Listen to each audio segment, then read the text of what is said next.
still a fairly heartbreaking match with two of the greatest friends that we have here in APAC, in Glory and Alutemu, going up against each other. They're not, even if either of them wins, they're not knocking the other one out of Grandmasters. It is just fighting for that spot at the World Champs. That's right. We are going to have some matches at for the rest of the day, which are send-offs, but not send-offs out of Grandmasters, but two worlds, which is the best possible way to see your friend go. I think for Glory and Alutemu, these two, of course, have been the best performing players throughout the round robin, and it's no surprise to see that their lineups are exactly mirrored because we've seen them prepare together very often. It is just worth noting that I think Glory and Possessi in particular did not prep together for this weekend because they were in the same group. And it's interesting as well how the kind of the social dynamics work out, because I think even then, obviously Alutemu and Glory were not in the same group, but I think it was Alutemu and Possessi who ended up with more similar lists. I don't know if they divide up the friendship and say, you know what, Possessi, you get Alutemu on Thursdays and Wednesdays, and I'll get him on weekends. But it does mean, at the end of it here, Glory, after a 6-1 run through the round robin, has ended up here. And interestingly enough, Gia, the only player who was able to defeat the King of APAC in Glory through the round robin was Alutemu, his fellow Japanese player, looking to once again do the unthinkable and beat Glory in a series of Hearthstone. That is right. And if we're going to recall the graphic that we had at the beginning for the Druid win rates, Alutemu amongst the three of them had the best one. I think only dropping a couple games, if not just one or two, as Druid for the entirety of round robin, which is extremely impressive. Possessi also having a positive win rate and Glory hovering around the 50-50 mark. These three have single-handedly just propped up Druid's win rate in APAC. They have, and they've done it not, I think, just through sheer force of luck, as some players, again, have been arguing Druid is its primary mode of function. I think they've just been playing it very, very well overall. Deep understanding of the deck in all of its matchups. And one of the more interesting matchups that the deck does have available is now with the Druid up against the Warlock, with Glory on the Warlock and Alutemu on the Druid. This kind of reminds me of, I think the last time we saw this matchup was actually yesterday, Gia, when Tom60229 was up against Alutemu, and we saw him play the Druid in a very weird way, you know, throwing out his Mount Sellers for very low value, discarding the Ysera at the end with the Fungal Fortunes. And I think it definitely speaks to how generally you don't want to play the matchup as the Druid, where you just want to be a bit greedier.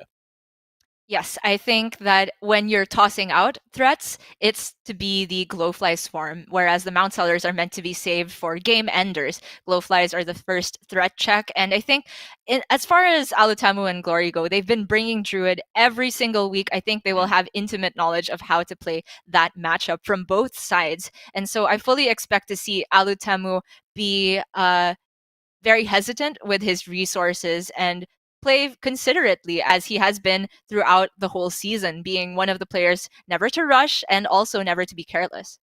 That's right. The real big kicker, though, I think, for Alutemu will be his weird Druid list here. While I've been constantly praising the Japanese players for their innovation on the Druid deck list, their innovation with the way it's played, personally, I am very unconvinced with the list for both Alutemu and Possessi, who have the same 30 for 30 card Druid deck, where it is 15 2-ofs. There's not a single legendary or one-of in the deck. And what that, of course, means is that there's no Ysera, which is going to hurt you a lot in this matchup anyway.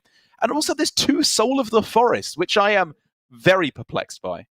Yeah, it is very interesting that on one end we've seen Alutemu and Possessi cut the only dragon from the deck, whereas we've seen Rivius double down on the dragon package. And so going into this weekend, I think there were many different philosophies. I will say, though, that throughout the different weeks of Swiss and Round Robin, for Alutemu and Possessi in particular, the Ysera has been dipping in and out of the lists. I think they're very considered as to what they will be facing for that particular weekend, whereas Glory, I think, has had Ysera the majority of the time.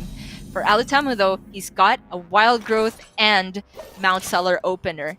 Definitely going to be useful. Yeah, he's most of the way there. He's got Baby Ramp, whereas he just needs regular Ramp in the Overgrowth to be able to get up very nicely to the Mount Seller. And already there the Soul of the Forest is. Although in this matchup in particular, Gia, I suppose it's a little bit more interesting to talk about the power of Soul of the Forest and how it maybe makes up for a lack of Ysera. Yes, it does mean that at least one of your Glowfly boards is going to be much more threatening from the Warlock perspective. Whereas I was saying a while ago, you want to just throw out the Glowfly, expect it to be answered, but just force that turn of removal from the Warlock. Now, Alutemu could just wait for a 9-mana turn and present several waves of boards with insurance. Could indeed. Or, of course, it's also worth considering the earliest point in the game is the time when they are least likely to have the clear for your Glowfly Swarm, you know, the Crazed Netherwing or Moarg Rain of Fire. It's always worth considering just throwing it down. I would definitely consider it had he hit Fungal Fortunes, for example, but between having drawn a minion, no Fungal, and played a spell, now the Glowfly, if it's played this turn, is just 4 flies, which to me is not worth the low value, especially since he's not got the Ysera. So I fully expect Alutemu to just continue cycling with the Rising Winds here. Does, of course, have to consider the fact that Overflow is looking to come down. Sure. If not on turn 7, at the very least soon after that, and therefore developing minions with Rising Winds is at least worth considering on this turn, I think. You bring up a good point. We could see him go halvesies, like 1 draw and 1 minion. I think that I like the draw because for now his turn 6 is not spoken for, or rather 6 mana turn. And then depending on what comes off the top, I think he can deviate.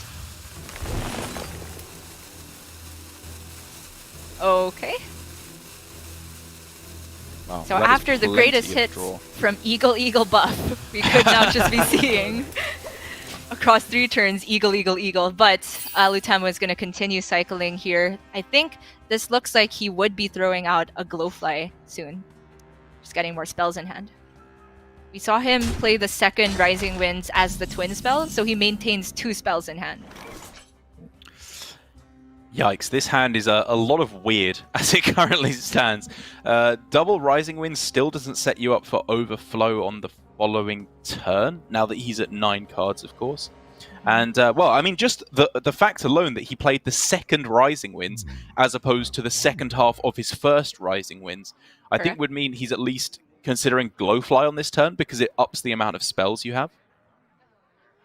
Oh, this is really rough. The whole hand doesn't synergize well together, right? He wants to save Mount Cellar for a bunch of cheap spells, but the only one that he'll have is the Bog Beam next turn. He wants to empty cards because he wants to play Overflow. But if he dumps the Glowfly, then the Soul of the Forest could be dead.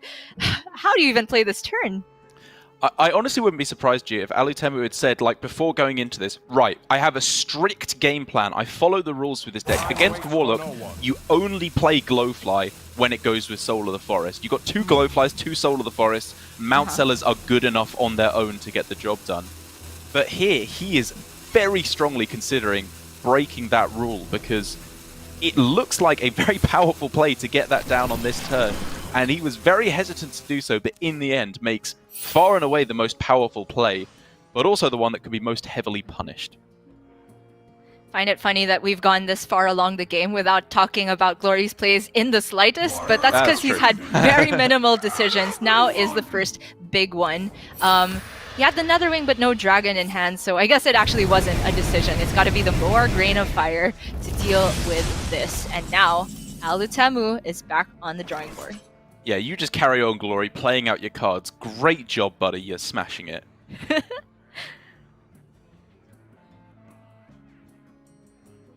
But now back to the much harder deck, unlike the brain-dead Quest Warlock. Here we have the Spell Druid here with the really difficult decisions now for Alutemu. I mean, you say it like it's a meme, but it's just been true so far for this game.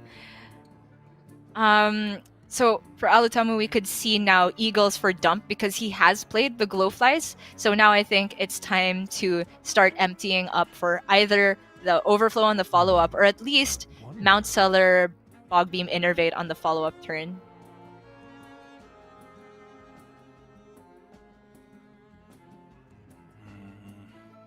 It's heavily dependent on what he hopes to do with the 8 mana turn, right? If it's Overflow, he wants to play 2 minions, but if it's Mount Cellar, there's reason for cycling to hit Iron Bark, or even just a 2-cost spell to get down with the Innervate.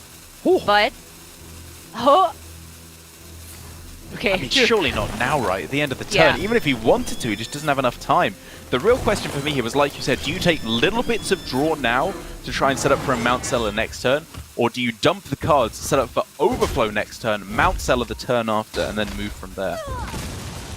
Yeah, it was a tough decision there. I really like holding back the Mount Seller because if he played it this turn with the Bog Beam, I mean, it would have to require the Bog Beam, right, on the Moarg. Otherwise, you're just sending off your Mount Seller into another Breath or Soulfire. Still no Dragon for Glory.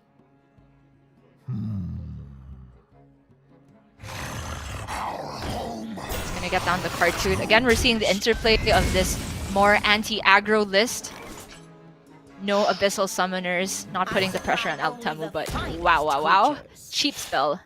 Yeah, it's finally enough to push Alutemu over the edge and say, you know what, I need to get these threats down on board. Even if you have the clear, he has the follow-up of Overflow afterwards to try and clear things up. Problem is, of course, that it is going into Coin plus Twisting Nether. It's a one-of in the deck, though, and if he doesn't have it, you are in a great spot as the Druid.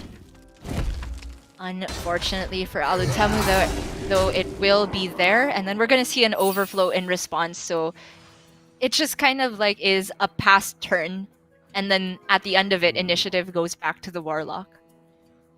Not necessarily a snap Twisting Nether anymore with Moarg drawn.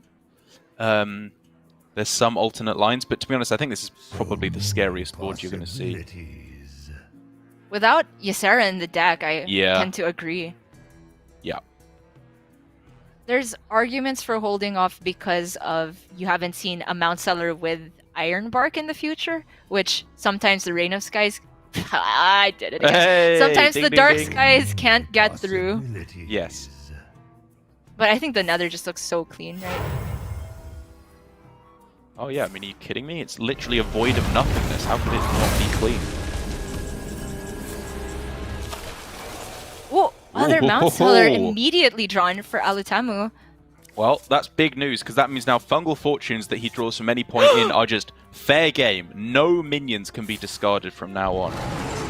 That is huge. That means Alutemu can just threat chain now. I think after a Fungal Fortunes is played, he's fairly likely to hit, if not more card draw, the other Glowfly. But it is very finite waves left for Glory here. And crucial point is that Alutemu didn't get his other Innervate, which he really would have wanted it to pair with the Mount Seller turn. Not possible if he's not able to get an extra mana.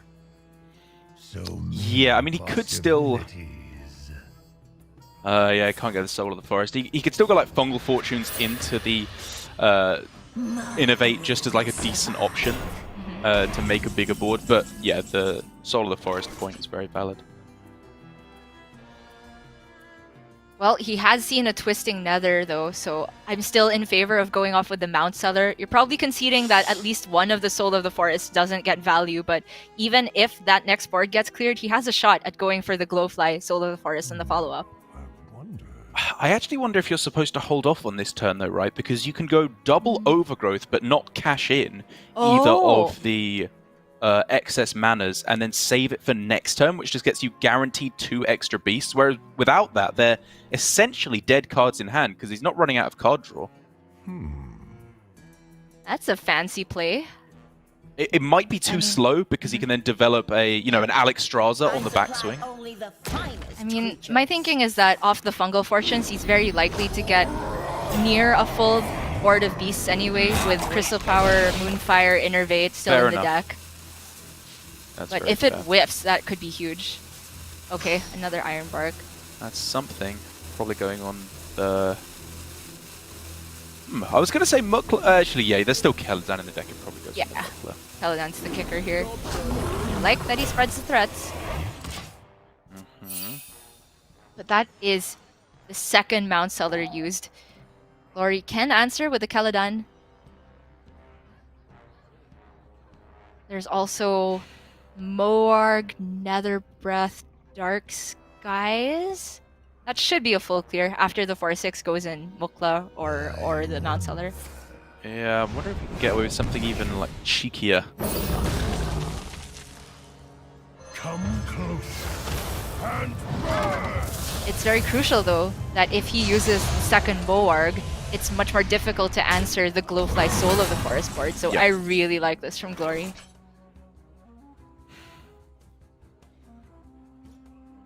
So now, even if we were to see the most basic play of trade Glowfly Soul of the Forest, Glory has the answer available, I believe.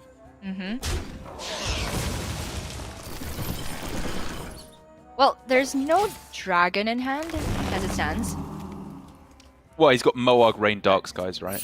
Yeah. Is that and with a the guaranteed full clear? Yeah, it's a full hand. Yeah.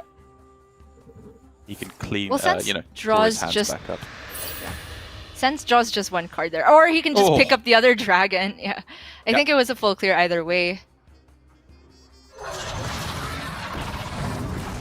Yeah, and that I think so too. Lights out for Alutemu. There's no threats left. All payoff cards. You are correct, because he used the first Glowfly Swarm, right? Both Mount Sellers, both Glowfly Swarms down. And no Ysera.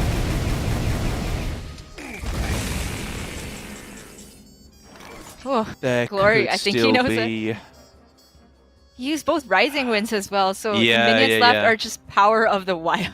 Yikes. There's actually nothing. I gotta say, Gia, I can appreciate the thinking here, and maybe in testing, this style of deck worked out differently.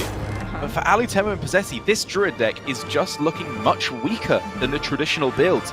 Even if you want to go back to the version without Breath of Dreams, which now I think is even more intriguing, the one that Rivius is building and bringing this week, I think they may have missed the mark on their version this week. Yeah, I just noticed there's no Power of the Wild in the deck as well. What? Because they're making room for double Wild Growth. Am I going blind here? I don't see it in the list. 2-drop spot. Fungal Fortunes, no, you're right. Yeah. Iron Bark, Rising Winds, Wrath. And then it goes to Bog Beam. That is very suspect. That is very weird.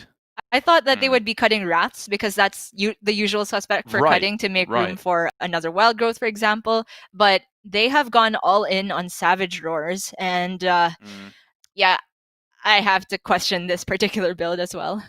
Yeah, just seems like a little bit too light on threats. And Warlock, you know, if you have the Ysera down early, or of course an early Mount Seller, it can be that little bit too much. And while Alutemu had other options, I think in the early turns, we agreed with most of his plays. He could have gone for Mount Seller a turn earlier just to get 2 minions down because it played around the Twisting Nether. But if he goes for that, then just like Moarg plus the Nether Breath or Keladan clears it off, and then he's not winning anyway. It was a tough spot, and he had to pray that there was no Twisting Nether. But it was there in the end. It was a very interesting pan out because when you're faced against the regular list with Ysera, we often say, oh, for Quest Warlock, it's not enough to just remove every board and go for attrition and run the Druid out of threats because it doesn't always line up. We saw there that just to get through all of those waves from Alutemu, it was 4 waves plus 1 with the Soul of the Forest board. Glory had to have very specific hands, right? He had to have the Nether for the first, the first Moarg Rain to deal with the Glowflies, then the Crazed Netherwing, then the Twisting Nether in any order you like. But the key thing was that he never felt pressured to get the quest done. He never had to ask himself, do I plot twist here to get the quest done, even if it means getting rid of my guaranteed clears for the next turn? Because he knew he could just remove every single wave from Alutemu. Yeah, it's not the way that you want to let Warlock play. You want to force them into pressuring out and therefore lose out on the taps so they don't complete their quest. But it didn't work out for Alutemu. So now Glory going up 1-0. That a little bit closer to going through to the finals to face against either Possessi or Surrender, which will be our next match of the day. But before we can continue with the rest of the series, we're going to go to a quick break before we find out if Glory can go all the way or if Alutemu can once again take the win against the King of APAC in Glory. We'll be right back.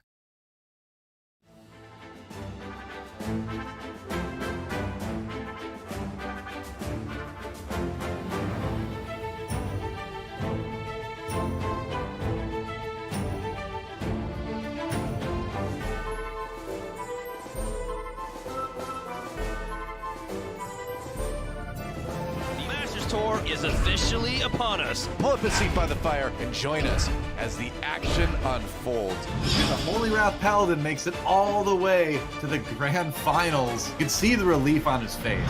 Oh, big stats. Belcane has it. He's got the burn. He's got the trophy.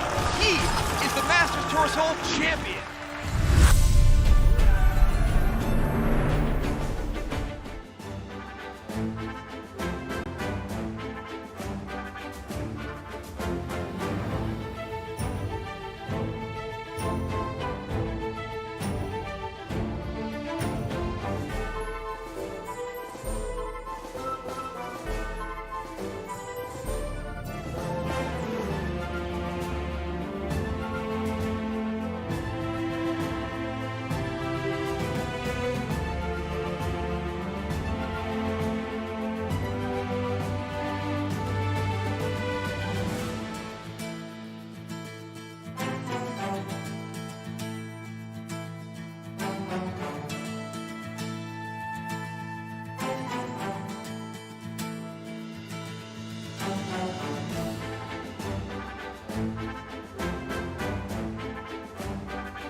You are watching Hearthstone Grandmasters, the final day of Grandmasters for our first season in 2020. What a road it has been to get here, Gia. We've invited some new Grandmasters here to the Asia-Pacific scene in Kin and Possessi, one of whom we'll be seeing in our next match of the day, fighting against Surrender, the old-school best player in Asia-Pacific, and still potentially looking to hold onto that title with a win today. But first of all, the main player who has been giving him a run for his money for that spot of top dog is Glory, in my opinion, who is now one game up against Alutemu. This really is, I just couldn't be happier with the players that we have here through to the semi-final. It is such a great display of the best here in APAC, in my opinion. I completely agree. Glory and Alutemu were the OGs of the Grandmasters scene, at least from Japan, joined by, as you mentioned, Possessi, a new Grandmaster, but really coming into their own this season in 2020, showing a dominant performance. And although Glory has been the best performing, Alutemu has been the only one to take a series off him. So both of them have a lot to prove to each other.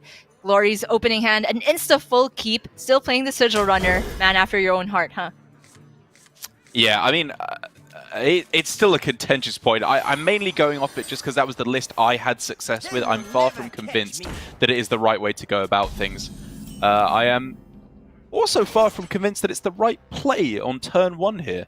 That's shocking to me. Over Blazing Battle Mage. Right. I guess I think that's just wrong.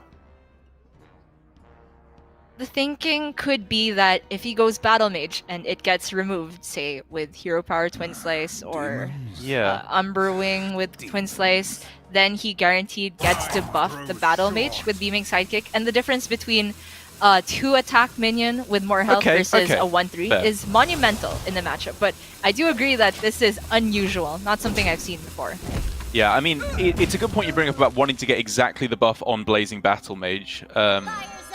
But I will say that, like, Twin Slice is just always good in these mirrors. You can't be playing around it too heavily at the start here. At some point, it's going to mess you up.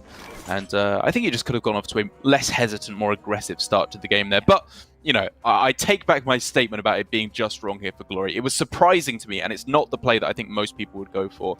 But it's quite clearly had its upside here. For sure. I grow impatient. Because Alutemu took the turn to just remove the 1/1, he is also not developing anything of his own on the board, and the 2/4 Battle Mage is a huge threat here, directly contest Battle Fiend and his own Battle Mage. And if it's gonna be removed, it takes hitting and twin slicing over 2 turns? Yikes. I think he just goes for his own Battle Mage and bops the 2/4 here. Or Battle Fiend rather, because it immediately goes up the 2 attack.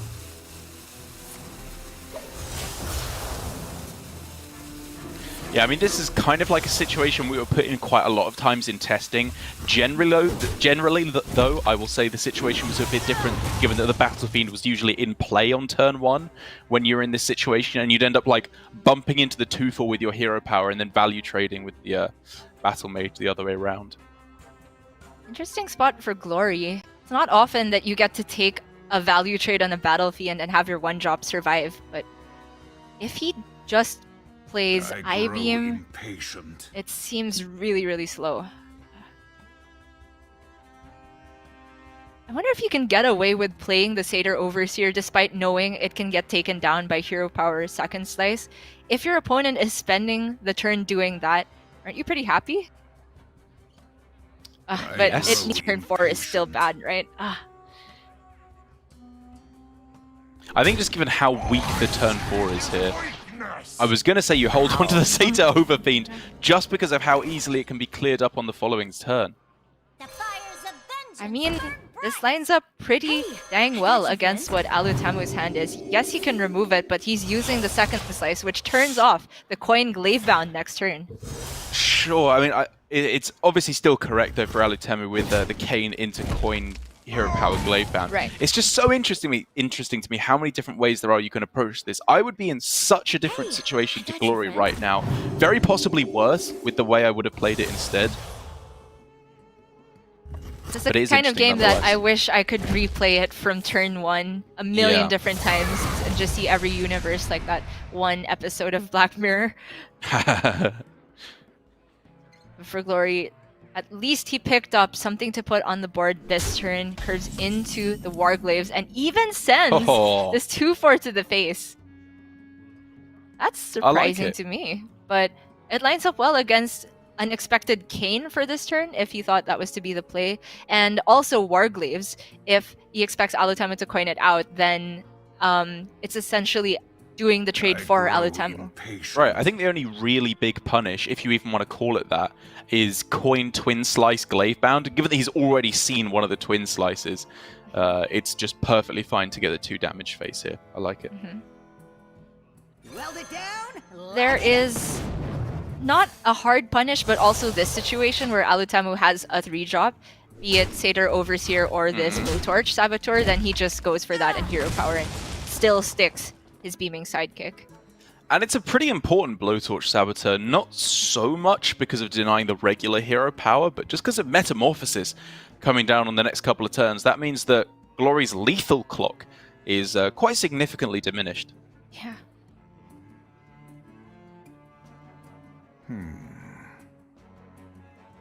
It's diminished, but with a hand like Glory's, if he just goes reactive, he himself will be losing a lot of health and tempo.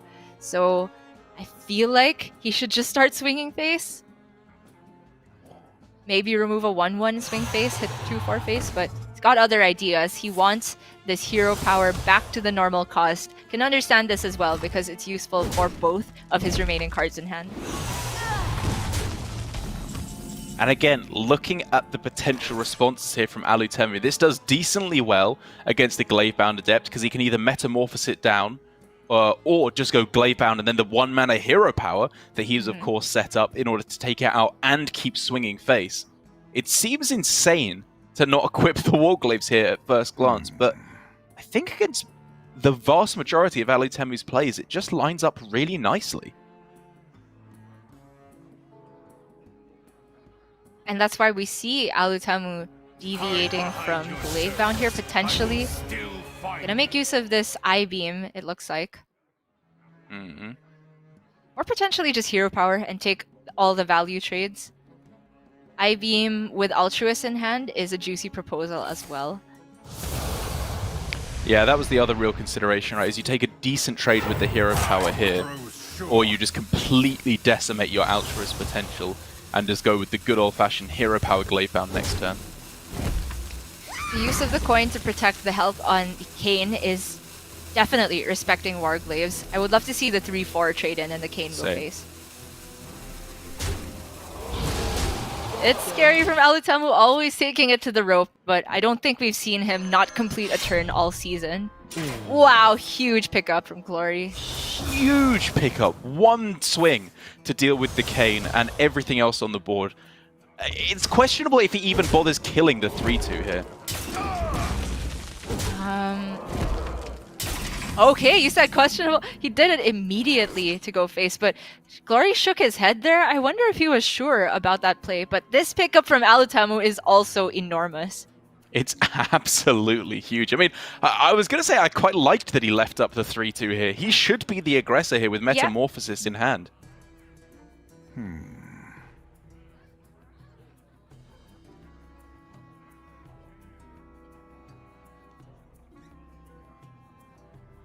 And so for Alutemu, of course he wants to spend all the mana and play the Glavebound, but seeing that this Warglaze still has 2 charges, I would go for the Scaredy Cat play of Frozen Shadow Weaver here. Yeah, I mean, he's doing the Yala approach to thinking, which is where you just, this is always happening every time I swing both of these things face. Now let's think, what looks better now?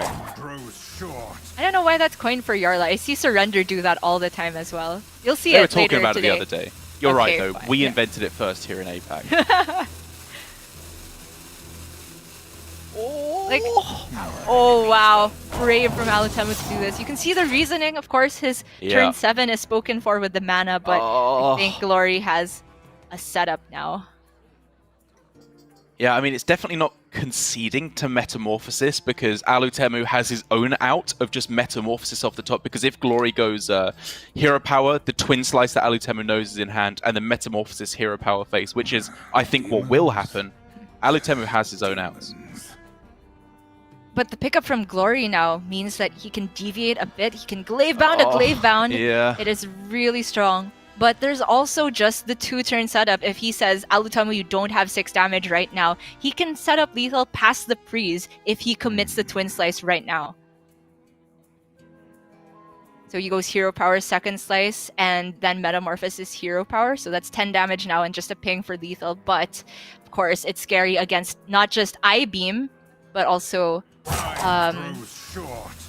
Alutemu with a counter lethal. Right, exactly. There's a card, Altruist, that's been in hand for the entire time. Maybe that is, from where Glorious sat, just Metamorphosis. But can he afford to take that risk? Is it his best shot to just set up the lethal and ignore any potential for Alutemu? That's what he goes for here. Even with the freeze, Glory sets up lethal here. Alutemu needs either the heal or the Metamorphosis right now to take the win. That is gonna come up short. The committing of the second slice here from Glory is absolutely crucial. He knows that freeze is a punish. What an interesting take on the matchup from Glory. Ever since turn 1, every decision was contentious, and in a good way, I think Glory approached it. And he was not happy with how that one shook out overall. Really? I guess the reason... Yeah, well, I mean, I think he should be happy at the end. I guess the thinking was, if he swings into the 3-2 on the previous turn, being the Blowtorch Saboteur, he still sets up on the following turn that 2-turn lethal pattern with Metamorphosis, because he didn't need the final charge to go face on the next turn after. So he could have played around a Metamorphosis from Alutemu, I guess is the big thinking. It's pretty difficult to spot, and I'm sure there are a lot more things to consider, because, of course, if there's an I-Beam, maybe he does need the extra 3 damage from the final charge of the Glaive, the Warglaves there, but I imagine that's probably his thinking there. There's also the possibility of freeze as a punish. Had True. Alutemu gone for Frozen Shadow Weaver instead of the Glaive Bound on that turn, if he had, say, Satyr Overseer to pair with it, I think he very likely would have gone for that for mana expenditure. Suddenly, that's 2 charges of the Warglaives that are frozen. So I don't know if Glory went for the right line, but I think on the very last turn, given the situation he was in, I really love that he went for the swing alongside the second slice. Keeps Crystal Power. I'm so back and forth on what the game plan actually is now. Yeah, Maybe they only keep removal for Demon Hunter and only Crystal Power in particular. Crystal Power is definitely the best one because it only costs 1 mana, of course, and it still kills off pretty much every minion in the early game, whereas Wrath would do the same thing for 2 mana.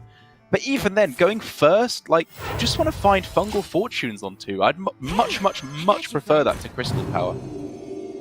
I tend to agree. He has, however, found the Mount Solar and the Glowfly. The hand needs to survive. Worth noting that Glory's list is nothing off the wall like what Possessi and Alutemu have brought. He still has both Power of the Wild that you start at the top end, 1-ofs of Wrath, Wild Growth, and Soul of the Forest. Yeah.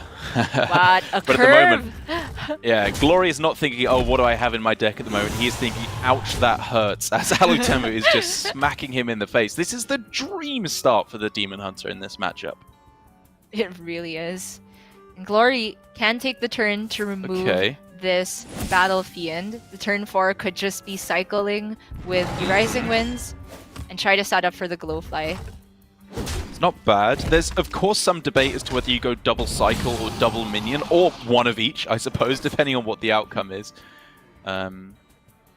Because it does fight back fairly well going into turn 4 to make double minions, because it's the turn before Warglaives can come down.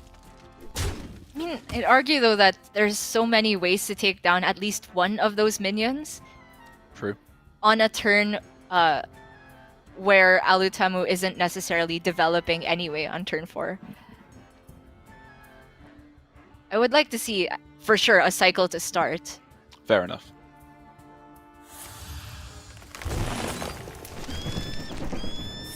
Okay, guess not. Glory is a minion gamer, and like I said, it makes sense doing it on this turn specifically before the Warglaives can come down. But at the same time, it's very, very vulnerable to a punish, and this is pretty much the exact punish that it is vulnerable to. This is disastrous. At the very least, it saves Glory a bit of health, but it costs him several Glowflies for this particular turn. There's nothing coming together. No Fungal, no Ramp for Glory there. And even if he innervates Mount Solar and gets an Ironbark off the top, it won't be active. Yeah, well, I mean, Alutemu is only a couple of points away from lethal right now. Yep. The thing he needs to be afraid of, I guess, is Fate into Overflow. And so if he can push enough damage that he has lethal through even that, he should be in a great spot. Although I think that may not be quite possible.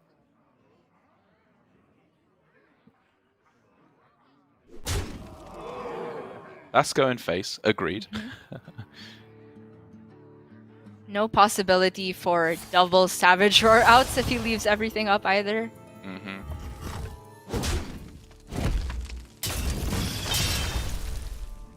Hey, this one goes on the Battle Mage. Sure. Complete respect here from Alutemu. Time grows short. Yeah, I mean, he just has nothing to worry about, right? Even if it's Fate Overflow. Yep. It's not 7 mana naturally for Glory yet, so he can't just chuck a Bob Beam on top of that to get rid of the Frozen Shadow Weaver. He'd have to trade off his board. So Alutemu feels perfectly safe. Yep, and rightly so. Even with trade Crystal Power to take something out, or even Crystal Power for healing might be necessary. I still think it's a miracle that is going to be necessary to save Glory here. Well, he is going into 7 mana, so if there's an Ironbark off the top, and no lethal yet for Alutemu, and... There is. Yeah, there is. It's exactly... Spoilers! I wasn't done counting, Derek. That was a spoiler. Sorry. Too slow, Gia. As Alutemu is just counting here. He will see this eventually as he's mousing over all of his minions. Just double and triple checking just so that he doesn't mess it up. But when he does inevitably see it, it is going to be 2-1 still in favor of Glory.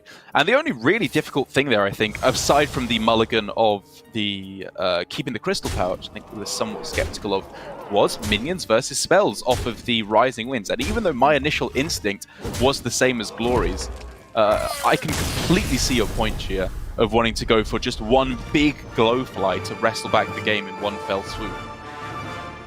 Yeah, of course he does take more damage in the immediate because of that, but as you said, my mindset was that if he cycles and gets all of the threats down on one turn, suddenly Glory is not using the 4 mana from the first turn to remove something incrementally, which Demon Hunter is very comfortable doing.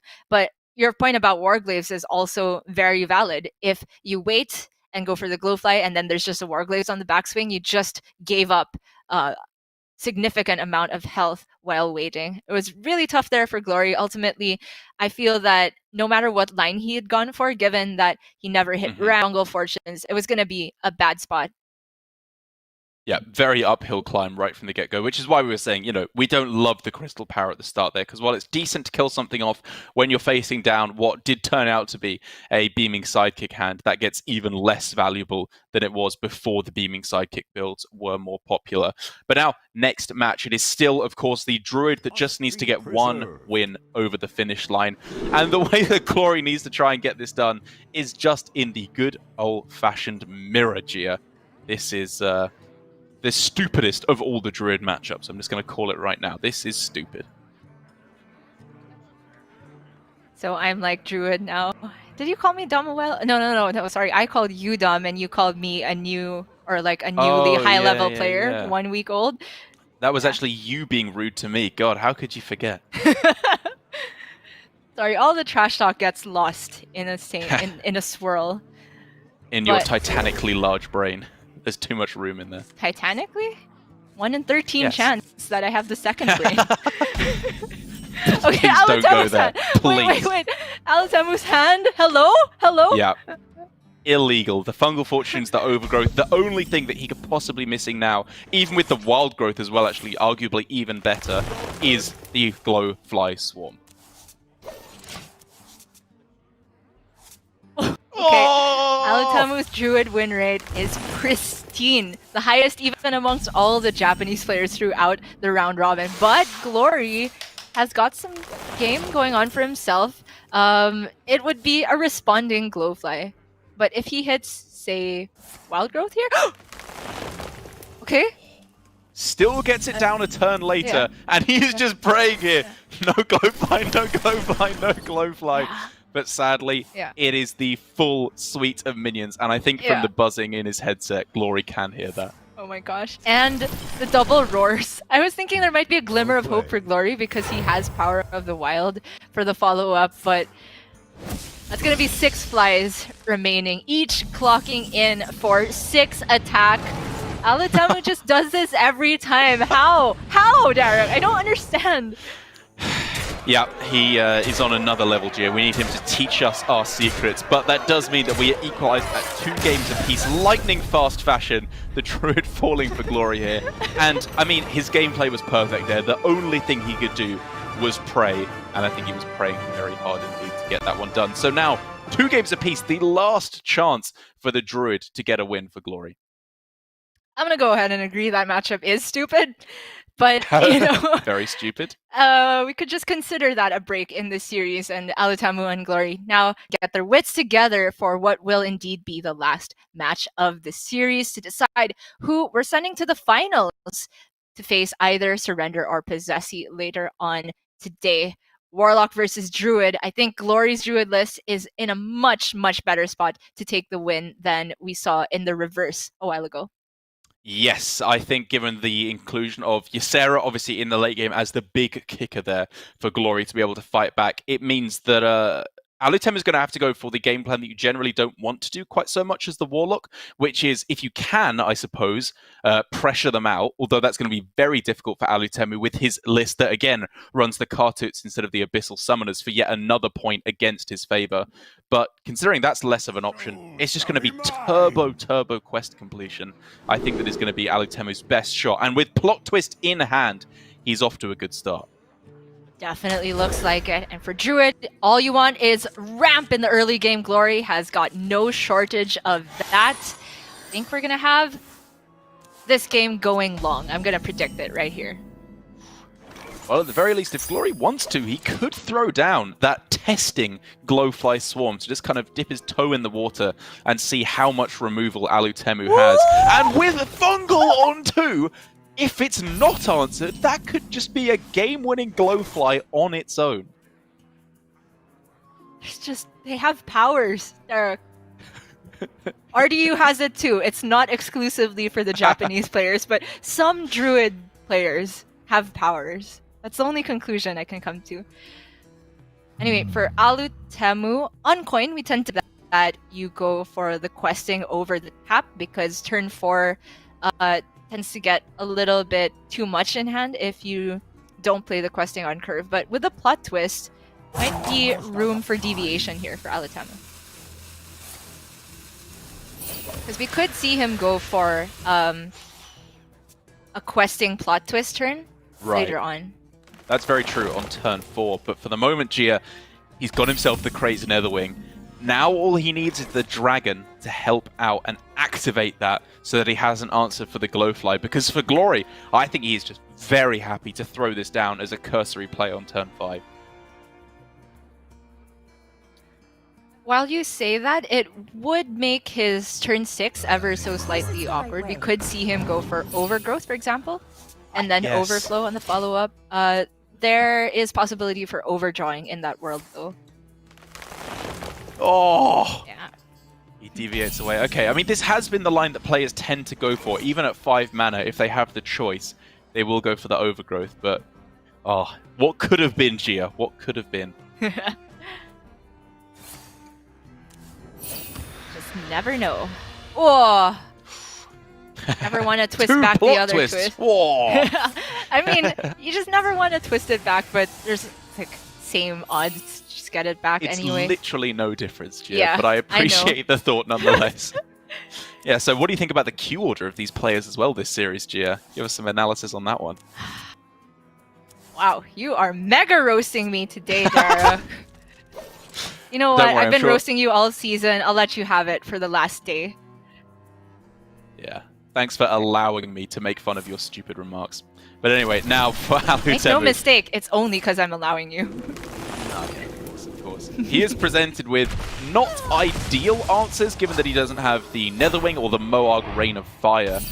But he has, I think, what should be good enough here to answer back against this board with Rain plus Dark Skies. With the full 10 cards in hand. Not necessarily. Not quite. Yeah. Oh, but with Mortal Coil, it depends. If it's left as a 3-1 and a 2-1, then he can coil something. But if a 3-2 left... Oh, sorry, I miscounted. Yeah. Yeah. There was 11 or 10 health on board, sorry, with 9 cards. It was always a perfect clear there. Well spotted by Alutemu, and now the game continues. As you hypothesized correctly at the start, Gia, with some lovely analysis, this is looking to be a late game matchup between the Druid and the Warlock. Mount Seller in hand for Glory. The next wave could come online next turn. He also has the Glowfly. Hasn't hit the one of Soul of the Forest yet, but I think it's totally fine. Just a question of what he wants to dump this turn. I was not looking at Power of the Wild as the option. I really want to use that to buff the Mount Seller minions. Yeah, I guess with double Savage Roar, I mean, your point is, of course, that buffs the health, I assume, so that it's less likely to be cleared off by removal. But in this matchup, I feel like with the exotic Mount Seller, like, you're getting up to such ridiculous heights in terms of health anyway a lot of the time, that it's mainly just for the +1/+1 to go for damage rather than survivability. Yeah, it's worth noting that all of the other dumpable cards were just Crystal Power and Moonfire, which are the things that you want to start off the chain. The Bog Beam is not guaranteed to get a target outside of a friendly minion if Alutemu himself doesn't develop much this turn. But it's looking to me like he could just go for... I was thinking Kartut, but you have to start expecting the Mount Seller, right? So he's cycling towards more removal or the other plot twist. And just quest completion. Yep, available right now to get tapping next turn. Obviously, you want to be making sure you dump a couple of cards first so that you're not overdrawing and have the liberty to start tapping away every turn. And so Ooze and, I don't even know, Zephyrus is worth considering. Or you can just tap here for another card. I think I like holding off on the tap here because you get the quest completion anyway. So you just want to make sure that your next tap is for 0 mana cards. Right, and you have more space in hand for that. Yeah. Also wanted to hold on to the Nether Breast to remove a Mount Seller coming up. Alright. Okay. Not so great in this situation is the Griffin for once. Gia, you blaspheme. How dare you speak of the Griffin in this way. Although, after yes, calling for it correct. all season, I suddenly turned my back on it at the very last day. But Alutemu has a clear if he wants it. Looking at Morg, Nether Breath.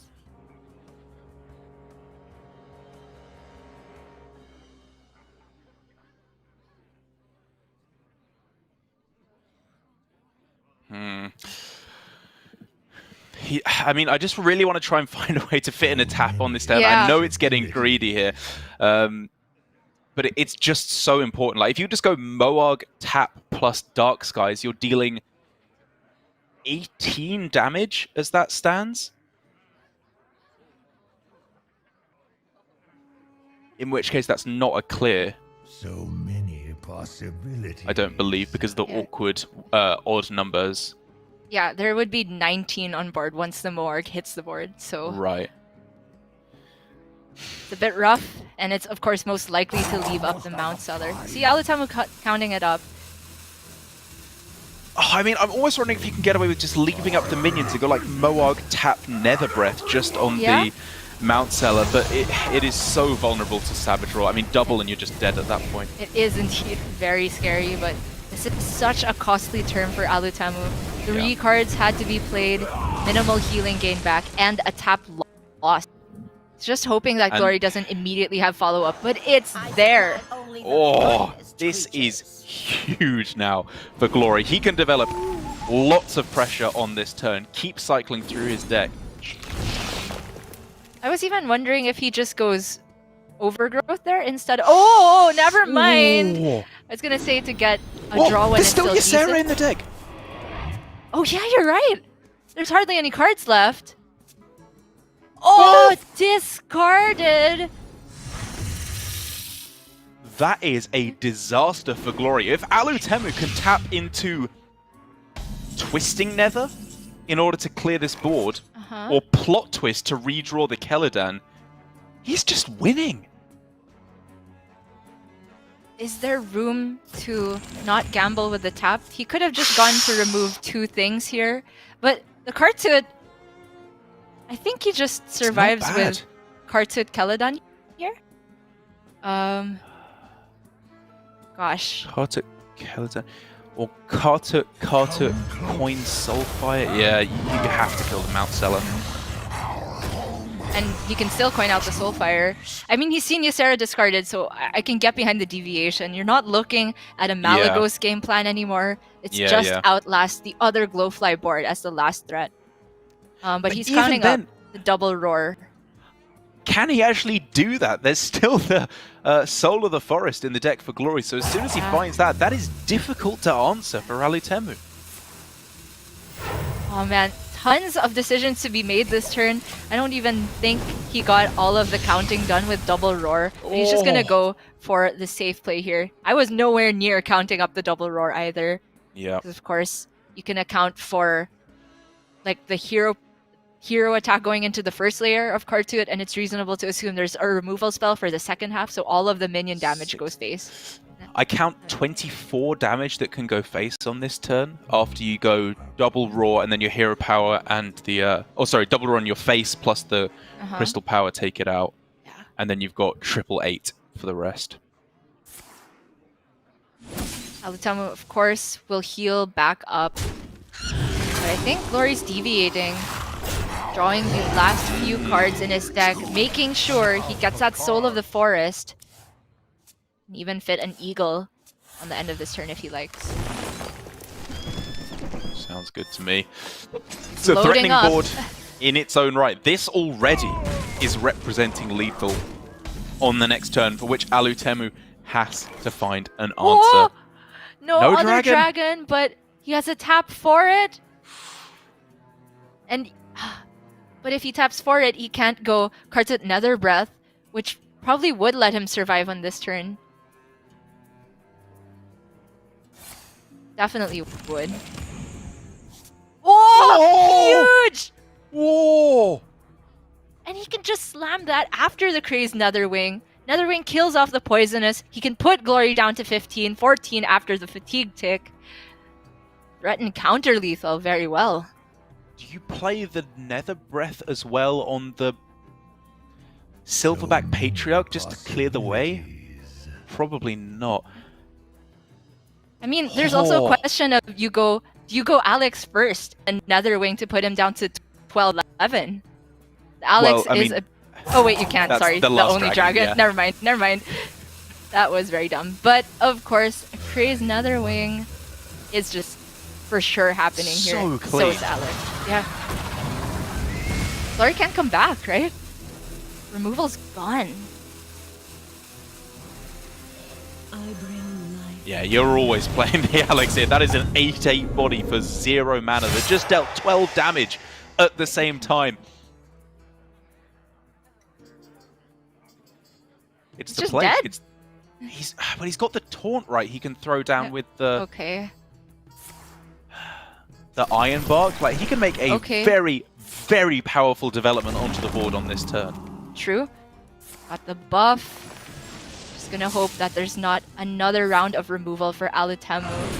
But if both these minions can go face, that's just game.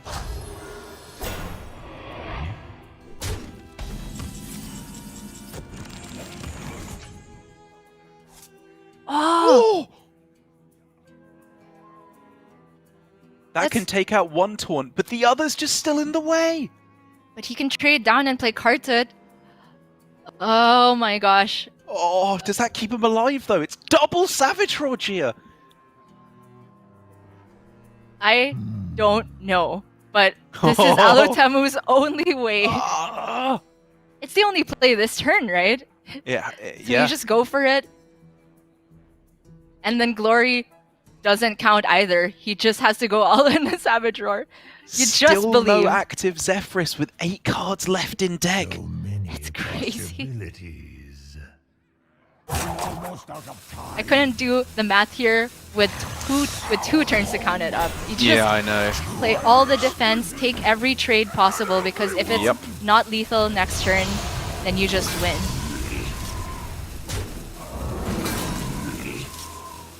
It's just whether or not he trades the Alex Straza. I think you do, right? Yeah. He just needs to survive. He knows that there are no additional threats for Glory. Okay, we can count it up now. It's lethal. That's 5 times 7. It's 35. Oh my goodness. Alutemu Gia came so close to getting the job done. The Ysera was burned. He did such an incredible job of killing off every single wave of minions. But at the end of it, Glory, after one of the most dominant runs out of any Grandmaster across any of the regions, is going through to the finals, Gia. And just look at the relief on this man's face. Unbelievable. Glory just cannot sit still in his chair, and you know what? I cannot blame him. Saw the glasses flying off, and Alutemu with some applause there at the end, but I don't think it is of the salty variety, which we might have seen from other Grandmasters throughout the season. Rather, I think it is genuine happiness for a friend, and also the fact that Glory played that end game really well. I thought he was out at. Me too. I thought there was little chance. I mean, to be honest, I thought there was little to no chance for Alutemu as well, a little bit earlier on before he was able to swing things back around. But yeah, I do just want to say for Alutemu, I really hope that he can hold his head high after not only this season of Grandmasters, but consistently being one of the best playing and also best performing players in Grandmasters. It sadly means, of course, that he is in this situation where he is another season where he gets close to the end, but is unable to quite get through to the World Championships later this year. So taking a look at the bracket now, we can see it is end of the road for Alutemu. But hold your head high, buddy. That was an incredible run. Yes, indeed. He'll be joining us again next season. Another shot to prove that he is one of the best. I mean, he's already proven it as far as I'm concerned, but the man of the hour is Glory. Top performer in Swiss, top performer in round robin, and all the way through to the finals after this playoff weekend now. I mean, it just feels like all he's missing is that ticket to Worlds, and it would be the most dominant run possible to get if he does manage to take it versus either Surrender or Possessi. It's going to be an incredible route, and even just talking about that match, you know, you can say it as an aside comment, but for Glory and for Possessi and Surrender there, it is an incredible match in its own right, and that is going to be the next match that we have today. It is, of course, the second semi-final match before we have the finals, sending one of our APAC players through to the World Championship later on this year. But we're going to let our players get a little bit prepared for this next match. We're going to take an ever so slightly longer break, just under 10 minutes, so make sure, if you don't want to miss a single second, that you are ready after this break to see Surrender versus Possessi for our second and final semi-final match before we send it over to the finals. We'll be right back after